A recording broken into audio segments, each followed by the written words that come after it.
ये बताओ हिंदू राष्ट्र कब तक बनेगा। हिंदू राष्ट्र तब तक नहीं बन सकता जब तक आप अपने बच्चों को, अपने भाइयों को, अपने परिवार के छोटों को गुरुकुल पढ़ने के लिए नहीं भेजेंगे। तब तक नहीं बन सकता जब तक आप मुसलमानों की तरह, जैसे वो मदरसों में दान दे करके, मदरसों को फंड दे करके मदरसों को पोषित करते हैं, बल देते हैं, वैसे तुम गुरुकुलों को बल जब तक नहीं दोगे तब तक हिंदू राष्ट्र नहीं बन सकता। तुम्हारी इच्छा है हिंदू राष्ट्र बन जाए, हिंदू राष्ट्र बन जाए। कैसा हिंदू राष्ट्र? जहां पर लोग राम की आरती तो कर रहे हैं लेकिन राम के जो आदर्श हैं उसको अपने जीवन में नहीं धारण करना चाहते। इंसान जहां पर चित्र की पूजाएं तो कर रहा है लेकिन चरित्र की पूजा नहीं कर रहा। राम की पूजा कर रहा है लेकिन वहीं अपने छोटे भाई के साथ वैर है। तो इंसान राम की तो पूजा कर रहा है लेकिन राम के जीवन में जो श्रेष्ठ भाई का गुण था, एक प्रेम का, भाई के प्रति जो समर्पण का गुण था, वो नहीं। अपने भाई से वो आज इंसान इस बात से वैर कर रहा है कि मेरे पिताजी ने, मेरे पूर्वजों ने इस छोटे भाई को तो दे दिया 10 ग्राम सोना और मुझे दिया 7 ग्राम ही सोना, तो इस बात पे उससे लड़ रहा है। इसको तो दे दी 1 किले जमीन और मुझे दी थोड़ा सा 1 किले से कम जमीन। मतलब एक एक जमीन के टुकड़ों पे लड़ रहे हो और कह रहे हो राम हमारे आदर्श थे, मर्यादा पुरुषोत्तम हमारे आदर्श थे। अरे ये देखो कि राम के जीवन में एक श्रेष्ठ पुत्र का गुण था। आज तो मैं देख रहा हूं कि पिता और पुत्र के मुकदमे चल रहे हैं।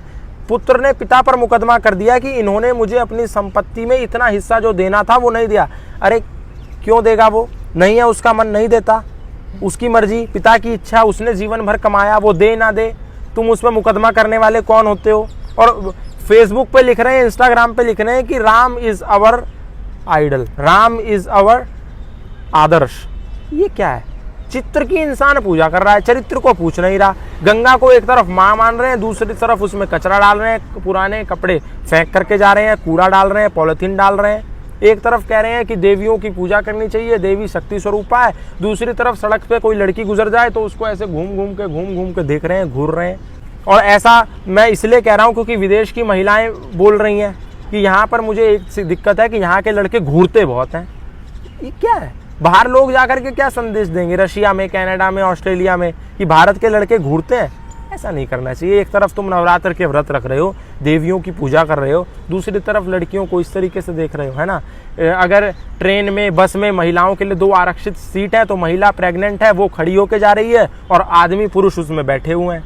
तो ये मैं वो कॉमन चीज़ें बता रहा हूँ जो इंसान को अपने जीवन में फॉलो करनी चाहिए। तो रही बात हिंदू राष्ट्र की, नहीं बनेगा राम की जय लगाने से हिंदू राष्ट्र, नहीं बनेगा हिंदू मुसलमान करने से हिंदू राष्ट्र। हिंदू राष्ट्र बनेगा आपके योगदानों से। आपने अपना बच्चा गुरुकुल भेजा या नहीं भेजा? तुम्हारा गुरुकुल में नहीं पढ़ रहा बच्चा, तुम्हारा डीएवी और डीपीएस में पढ़ रहा है और तुम फेसबुक पे लिख रहे हो कि मोदी जी को ले आओ, हिंदू राष्ट्र बन जाएगा। मोदी जी के बच्चे नहीं है, वो नहीं भेज सकते अपने बच्चों को गुरुकुल। भेजना तुम्ही को पड़ेगा, मोदी नहीं बनाएंगे। योगी के बच्चे नहीं है, योगी ने शादी भी नहीं की, वो नहीं बनाएंगे हिंदू राष्ट्र। हिंदू राष्ट्र तुम सबको मिलके बनाना है। और हिंदू राष्ट्र की कल्पना बिना गुरुकुलों के नहीं की जा सकती, शिक्षा पद्धति की नहीं की जा सकती। आज ये पाश्चात्य राष्ट्र कैसे बन गया? मैकॉले की शिक्षा पद्धति से। आज हम वेस्टर्न कंट्री बन गए हैं क्योंकि यहाँ पर रहने वाला प्रत्येक भारतीय तो वेस्टर्निज्म को फॉलो कर रहा है ना अपनी जीवन शैली में। तो तुम कह रहे हो कि हिंदू राष्ट्र, ऐसे थोड़ी बन जाएगा। वेद तुम पढ़ोगे नहीं, उपनिषदों से तुम्हें कोई मतलब नहीं है, दर्शन को तुमको देखना तक नहीं है ना। कॉमिक्स तुमको पढ़ लेनी है, नॉवल पढ़ लेनी है, उल्टी सीधी किताबें पढ़ लेनी है जिसमें बहुत ज़्यादा मनोरंजन हो, कॉमेडी तुमको देख लेनी है, लेकिन तुमको धार्मिक आध्यात्मिक चर्चाओं में शामिल नहीं होना, बच्चों को भेजना नहीं मंदिर। तो कैसे हिंदू राष्ट्र बनेगा? ऐसे नहीं बनेगा। उसके लिए हम सबको योगदान देना होगा।